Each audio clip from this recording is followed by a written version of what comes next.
Սիրելի բարեկամներ, նախորդ տարվա օգոստոսի 8-ին, այո, մենք հաստատել ենք խաղաղություն, բայց մենք նաև ամրապնդել ենք այդ խաղաղությունը և ամրապնդել ենք գետնի վրա, կամ եթե կուզեք սարերում։ Կառուցվել են և կառուցվում են տասնյակ ամրացված շրջաններ, գնվել է հարյուրավոր միլիոնավոր դոլարների զինամթերք, և այս ամենը տեղի է ունեցել մի մարդու առաջնորդությամբ, որը չունի տասնյակ մեդալներ, չունի ֆեոդալական կալվածքներ, չունի հարյուրավոր միլիոնավոր դոլարներ և չունի ինքնագոհ ժպիտ։ Այս ամենը հնարավոր է դարձել մի մարդու շնորհիվ, որը անխոնջ գիշեր և ցերեկ կատարել է իր աշխատանքը։ Ելույթ կունենա պաշտպանության նախարար Սուրեն Պապիկյանը։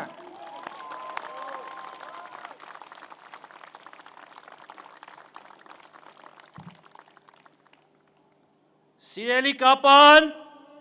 սիրելի սյունեցիներ, ողջունում եմ ձեզ։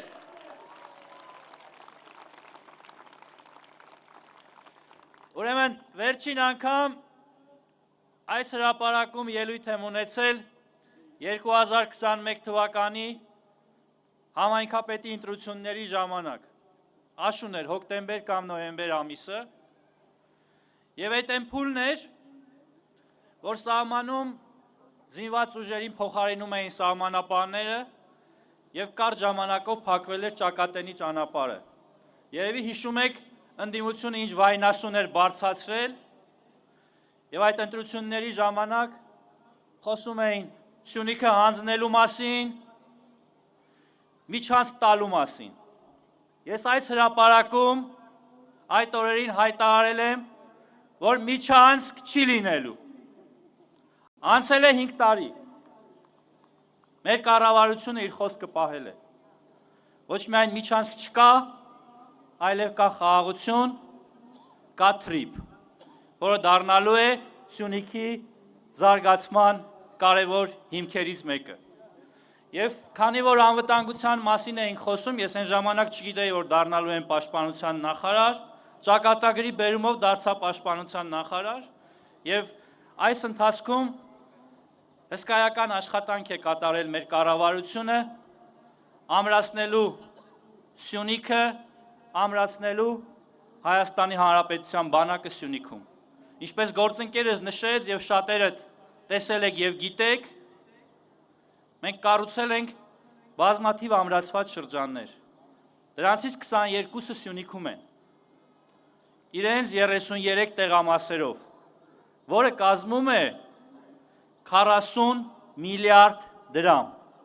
բայց սա դեռ վերջը չէ, որովհետև շինարարությունը շարունակվում է, և սա նրա մասին է, թե ինչպես է վերաբերում Նիկոլ Փաշինյանի կառավարությունը Հայաստանի ողնաշարի Սյունիքի։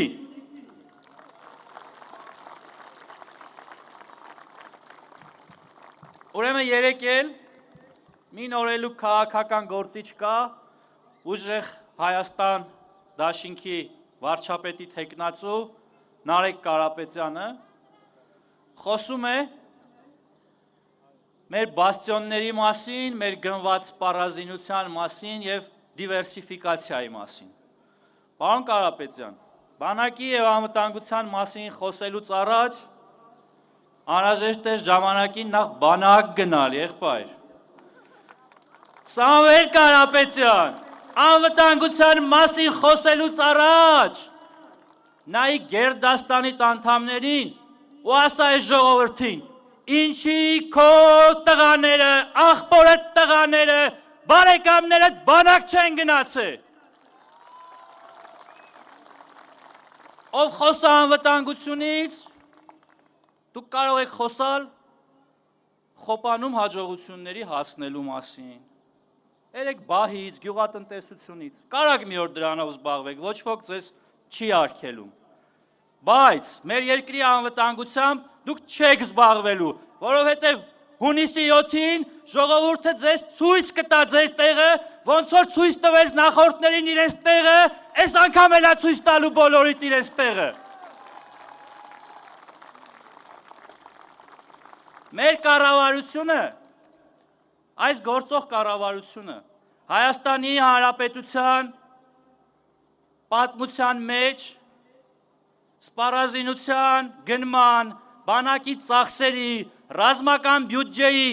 վրա ամենամեծ ծախս եւ ներդրում կատարած կառավարությունն է։ Սա թվերով է,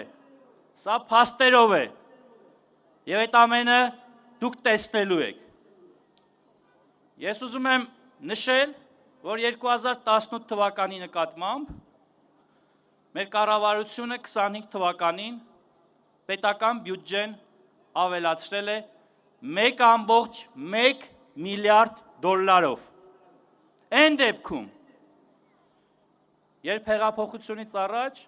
մեր ռազմական բյուջեն կազմում էր ընդամենը 640 միլիոն դոլար։